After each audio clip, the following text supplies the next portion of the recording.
Hi, 7th and 8th grade. It is officially the last week of school, or at least the last week of video teaching.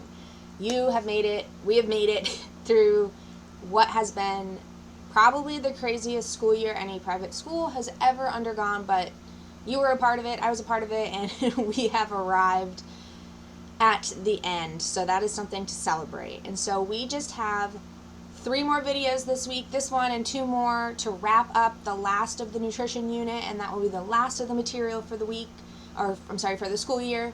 And so let's just dive in and do this, and you're in the home stretch. All right, so we've previously talked about carbohydrates, we've talked a lot about sugar and how much sugar is in foods, and the difference between macro and micronutrients, and so we're continuing to focus today on macronutrients. Specifically today we're going to be talking about protein now, one of the 3 macronutrients.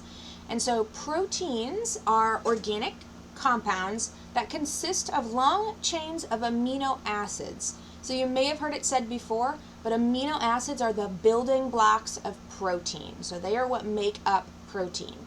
And amino acids help to regulate the chemical reactions inside of our body, they help transport and store materials in our body, and they help promote growth and healing.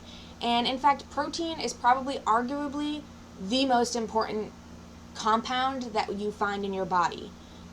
It's part of so much, and it's necessary. We could not survive without protein, so this is important. And amino acids you can think of in context of like letters of the alphabet. There are a bunch of different amino acids, and they can be rearranged in different combinations to form different proteins, much like the words or the letters in our alphabet form words. Okay, and so your body needs all 20 amino acids, and your body can actually make some of them if you don't consume them. But on the other hand, there are some amino acids that your body cannot make, and so they are very important that you get from your diet, and we call those the essential amino acids. They're essential because your body cannot produce them on their own, so you have to get them in or through food, or you will not survive. And so all of those essential amino acids need to come from our diet, and there are 9 of them. This here is just a picture showing you the 20 amino acids.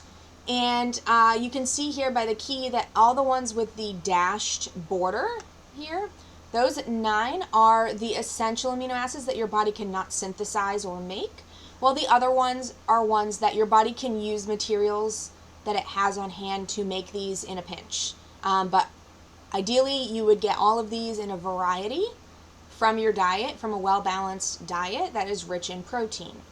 And lucky for you, this is middle school. When I was in college, I had to memorize the structure of every single one of these and be able to identify them, so it was real fun.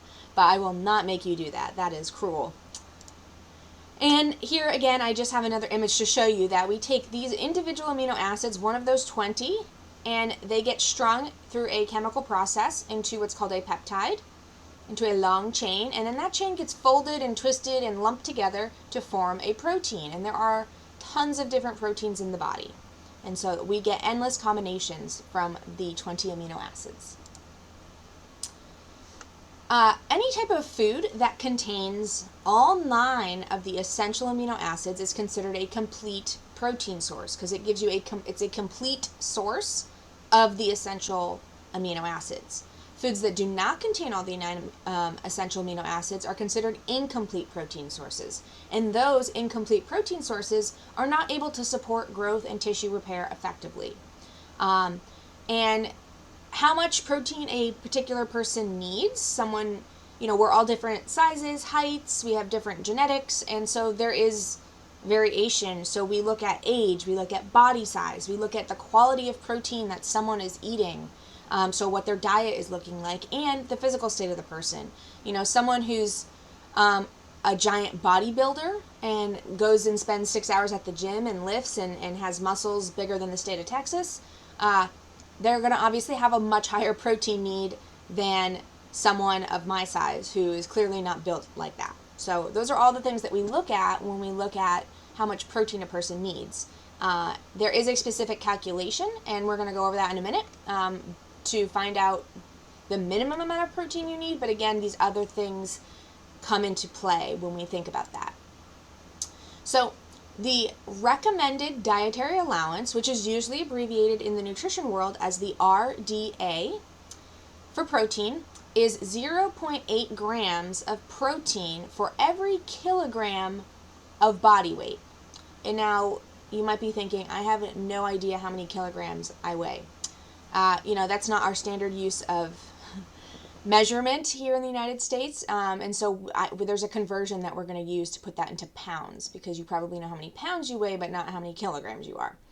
And so they're saying for every kilogram of body weight, you need 0.8 grams of protein. However, a lot of current research is actually showing that this number may need to be increased somewhere to more like 1 gram to 1.2 grams of protein for every kilogram of body weight. And it's important, like all of science is always evolving and things change. So while 0.8 has been the standard for quite some time, it is entirely possible that we could have gotten it wrong, and we as humans actually do need more protein than that. And so looking ahead, it's quite possible that the guidelines will be updated at some point to compensate for that new scientific knowledge. And so the RDA is the amount of nutrient you need to meet to get your basic nutritional requirements. It's a minimum amount you need to keep from getting sick or having health issues, but it's not necessarily a specific amount you're supposed to eat every day. So keeping that in mind, this is not like you need to exactly eat this much protein every day, otherwise it's bad. No, this is just at minimum how much you need to sustain life. And so to do this, and to do this in pounds so that it makes sense for you, you're going to take your weight, whatever that is in pounds, you divide that by 2.2, and the answer that you get there, you multiply that by 0.8 for the 0.8 grams, and that will get your answer. So for example, if you have a 120-pound female, divide that by 2.2, you get 54.5, and you times that by 0.8 to find out that roughly a 120-pound female would need a minimum of 44 grams daily. And that's just a rounded, and again, that's a minimum. But if that same 120-pound female was suddenly taking on, bodybuilding or weightlifting and a new regimen, she probably would need more, because we said that physical activity level and some other things factor into that. So all important to know, and if you need to, you may want to come back to the screen for your homework assignment tonight. So keep that in mind. So we talked about complete and incomplete proteins. So some foods that are high quality and contain complete protein are eggs, meat, seafood, cheese, and dairy products. So basically all of the animal-derived foods, because again, cheese and dairy also come from an animal because they come from the milk of the various animals. All of those foods are complete sources. So that means they have all 9 essential amino acids.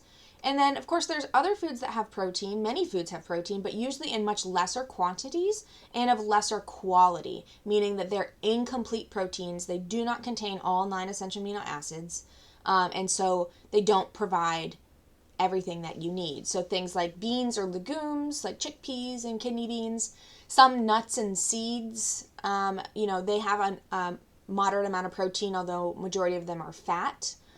Some grains like quinoa do have a negligible amount of protein, and some vegetables, again, also very negligible amounts.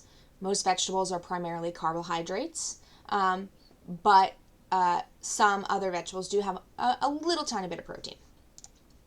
And so vegetarian and vegan diets, if you didn't tell from that previous slide, are at a high risk for protein deficiency, as well as many other nutrient deficiencies that are also found in animal product, specifically B vitamins and iron, and we've touched upon that briefly here and there. But the best way to ensure that you're getting adequate protein and getting all of your amino acids in the right proportions is by eating a well-balanced diet that's both animal and plant food, even if that's only a small amount of animal food, but still incorporating that a couple times a week into your meal is the best way to ensure that you're getting all of the quality amino acids and protein that your body needs.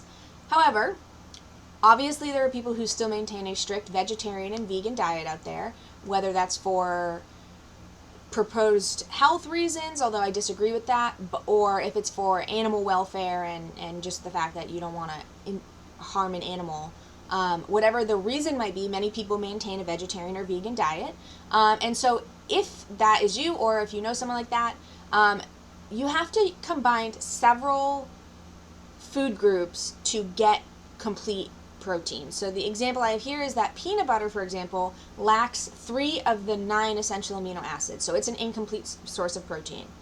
However, by spreading it on a buttered whole wheat bread and having that with either a glass of milk or a bowl of yogurt, you would then have gotten small amounts of all of the essential amino acids, and now your meal has been a complete source of protein. But it's important to note that a lot of vegetarians and vegans kind of go about it in an unhealthy way, and so many people who follow these diets actually get very sick or lethargic and have a lot of other issues because they kind of do it the lazy way, because technically a piece of cheese pizza is vegetarian and technically an Oreo cookie is vegan. So there's kind of an unhealthy way to do vegan and vegetarian, because you could subsist on PB&J sandwiches, Oreo cookies, and pizza, and technically be a vegetarian or a vegan if you ditch the cheese on the pizza. But is that really a healthful diet? No, it's not, and it's also not going to provide you with all the protein and vitamins and minerals, especially iron and B vitamins, like I said, that you need. So if you choose to eat that lifestyle, that's great if that's your choice, but make sure that you are eating a wide variety of protein-rich foods across the spectrum so that you're getting all of the essential amino acids. If you do not, some things that can be caused by protein deficiency. You may experience fatigue or tiredness from a lack of protein, brain fog, not being able to focus as well too, loss of weight, and I'm not talking about like the kind that we want to lose if we're overweight, but I'm talking about an undesirable or unhealthy amount of weight loss, so like too skinny. You may have a lack of energy. You may have stunted growth, especially if you're a child or adolescent who still has not reached peak maturity. You need those proteins to grow your bones and to grow your skin and to change into an adult. It also lowers your body's resistance to disease. Proteins make up a large part of our immune system, so naturally if you're not getting enough protein, your immune system can suffer and you're more susceptible to colds and flus and things like COVID-19. Okay, and also for you ladies especially, but protein is vital and essential for your hair, skin, and nails, and so they may not be as healthy and strong and as vibrant as they can be if you're not getting enough protein, and in very severe cases it can actually cause liver damage. Looking at protein on the nutrition label, we've already looked at it briefly. Protein's located down here as one of the 3 macronutrients. And remember, 1 gram of protein equals 4 kcals. We've already practiced calculating that.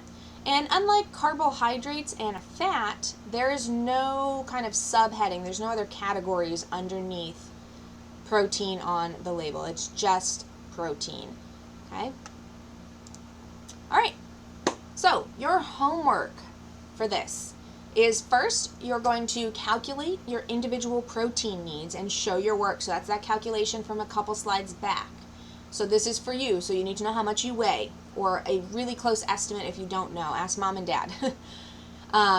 So calculate that and show your work out. Just type it out kind of like how I did on that screen as well. I realize you can't write it out to send to me unless you take a picture of it.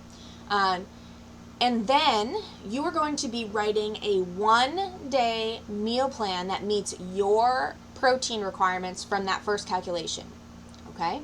So if that first calculation said that you need 68 grams of protein, you need to create a 1-day meal plan that meets at least 68 grams of protein. It can be more, but it cannot be any less than what you need.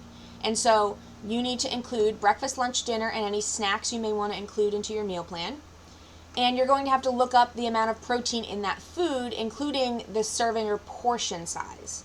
So you need to be specific and say 8 ounces of milk or orange juice or 6 ounces of chicken, because obviously 6 ounces of chicken is going to have less protein than 12 ounces of chicken. So you need to be specific to have the right amount of protein when you search. And a simple Google search should turn up how much protein is in a food. So by simply Googling how much protein is in 4 ounces of chicken, if you Google that, the first thing that comes up should be the nutrition information with that, and it should tell you. But I wrote an example. This is just of one meal. You need to do an entire day, but if this was the start of yours, this would be breakfast. You want to be specific about what you're having. 2 eggs, scrambled, is 12 grams of protein from when I looked that up. And you'll add that all up. So for this meal, we ate 35 grams of protein. So that's a really good protein-rich breakfast that we had here. Then you'll need to do that for lunch and for dinner and for any snacks. And at the very end, you just need to do a daily total for all the meals and snacks. So what was your daily total, and did it meet what your protein needs were? Okay? And so all of that you can just type up in an email, on a Google Docs, or however, if you want to do it out on paper, that's fine. Send that to me, and that will be your homework for tonight. All right? That is all I have for you, and I will see you again for your video lesson on Wednesday.